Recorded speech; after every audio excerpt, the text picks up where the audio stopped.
Hello, very beautiful community. We're continuing our gradual verticalization on this side.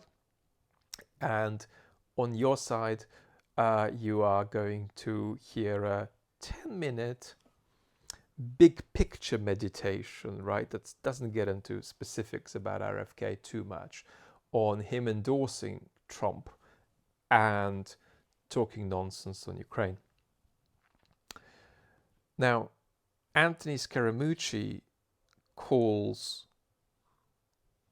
RFK rather cruelly the bear undertaker. And there's a brief point worth mentioning there, actually, before we go on to something more serious. And that's that in the next decades, it's likely to get easier for politicians to get away with weirdness without that being career-ending, because we have fact and not just mental world polarization. And we have citizens who are allergic to any claims being made by certain groups or certain institutions, no matter whether these claims are true or false. And so this will allow politicians to increasingly sort of walk into their living room and decide to marry their beautiful chandelier, and for that to be not as career-ending as it would have been 10 years ago. We're already in that pattern, and that pattern is going to get worse. It was a beautiful chandelier, perfect chandelier, and he married his chandelier very strongly. That's going to be a shift we're going to see more of. Now, in RFK's particular case, you may give him a certain discount around a kind of prosaic relationship with nature and animals in virtue of knowing about living on the land. And you may give him a kind of Werner Herzogian discount, but that's only going to discount the weirdness to about 70%. So the bear undertaking remains weird.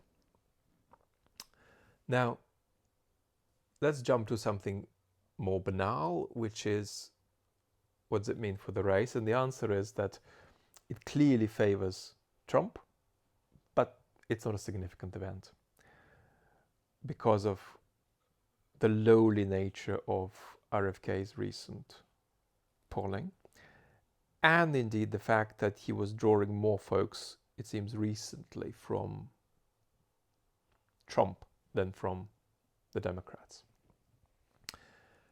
Another question arises, very important to get right with RFK in your mind, and that is, isn't he a Trump agent because of factors X, Y, Z that you might list and his endorsement? And here I just want to give you a big picture perspective on this very important issue, which keeps arising, right? Is somebody a Russian asset, a Chinese asset, or just an asset of a domestic political force? Somebody is a Trump asset. And it's very important to understand that this is always a matter of degree, right? It's possible for a political candidate to be a bit skewed in this way, or very skewed, or entirely skewed, right? And you can't confuse these different degrees with one another.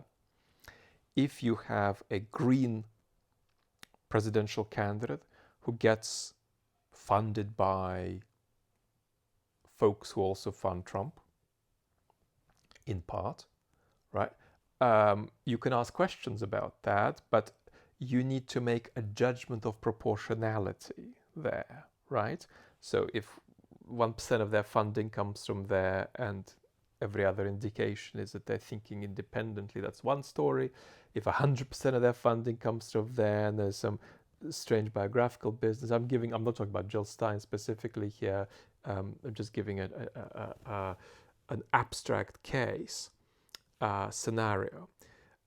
So you've got to sort of, with epistemic adequacy, float across these gradations. And that requires interpretation. So it's a matter of degree and it's a matter of interpretation. What you can't do is produce a factoid, and from a single factoid jump to a conclusion about degree. It requires interpretation. If some kind of academic who takes views unfavorable to Ukraine has got some reward from some source linked to Russia, it's up to you to figure out what that means, and what its scale is and how bad a smell it gives. Is it tiny? Is it big? So it always requires interpretation. It's always a matter of degree. It can be 1 out of 100, it can be 99 out of 100, right? Of the slice of the pie chart of skewedness. Now let's say a little bit about Russia and RFK without getting into his arguments. For the infinitesimal number of you who haven't seen my video on what the Western left gets wrong about Russia, I'll stick this main channel video in the end, because it's not just a video about what the Western left gets wrong. It's really a video about the cultural narcissism that often infuses our views of foreign conflicts. In other words, we have a great tendency, and nowhere more than in the United States, because the United States is both so powerful and has special kind of self-directed myths that invite its citizens to view foreign conflicts in terms of the wash of domestic political conflicts. And so a position on foreign policy can be a product of a political move in the domestic polity. That's one level of cultural narcissism. There's a second level of cultural narcissism when a particular gambit in the culture wars just encourages you, often algorithmically, to scoop up a foreign policy position to make some gambit you're making in the culture war more comfortable. So the first kind of cultural narcissism, of the more generic kind, might be something like, I don't like the military-industrial complex as it is called, and therefore I'm going to be skeptical about all foreign interventions, and therefore I don't need to look at the particulars of a foreign intervention, I'm just not going to like it. This double layer of narcissism appears a second layer of narcissism. Your subsumption of a foreign conflict goes not into domestic policy position, but into just being a byproduct of a culture war gambit you're making. So you are anti-woke, and because you're anti-woke and the Putin regime generates anti-woke rhetoric, you go soft on the Putin regime to some extent, right? So that's you making a culture war gambit in your domestic politics, but along the way scooping a foreign policy position when, if you got asked 10 elementary questions about Russian politics and Ukrainian politics, you wouldn't be able to answer more than 1 or 2 of them. And of course, just to be clear, I do regard most of the anti-woke content online as being misguided and erroneous and often destructive, even though it is in a misrepresentative and exaggerating and distorting way addressing a potentially real problem. In this light, I'm often asked by some of you to make sort of reaction videos, which I have tended to virtually entirely avoid, partly because they can generate unconstructive online dialogue that doesn't help anybody.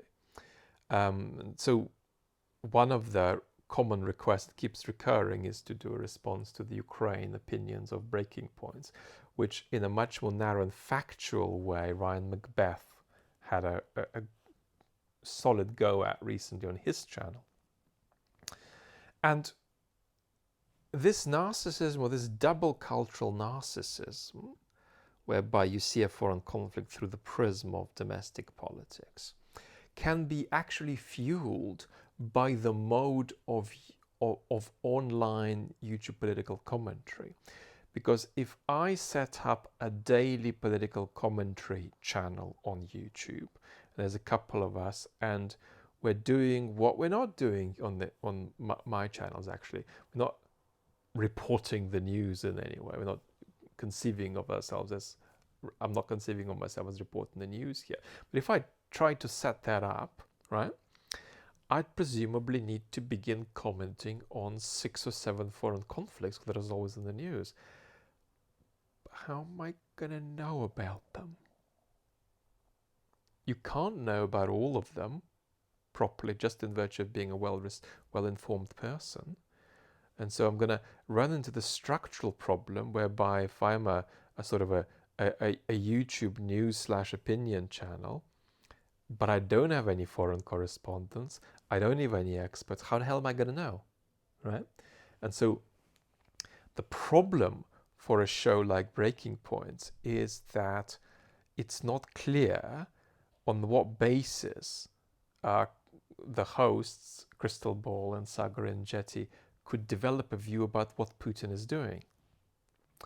And as they are likely not in a position to develop a view, a deep view on what Putin is doing, they are necessarily in a position in which their judgment about the conflict has to be underdetermined, right? And that's a structural problem. It often occurs with almost any kind of foreign politics conversation. For instance, a lot of American talk folks of this kind who do sort of news/opinion confuse the US politician Bernie Sanders with the UK politician Jeremy Corbyn. And from an American point of view, they look the same. But from a point of view of knowing both, they're extremely different. And it's in fact entirely possible to like Bernie but dislike Corbyn. But that gets lost.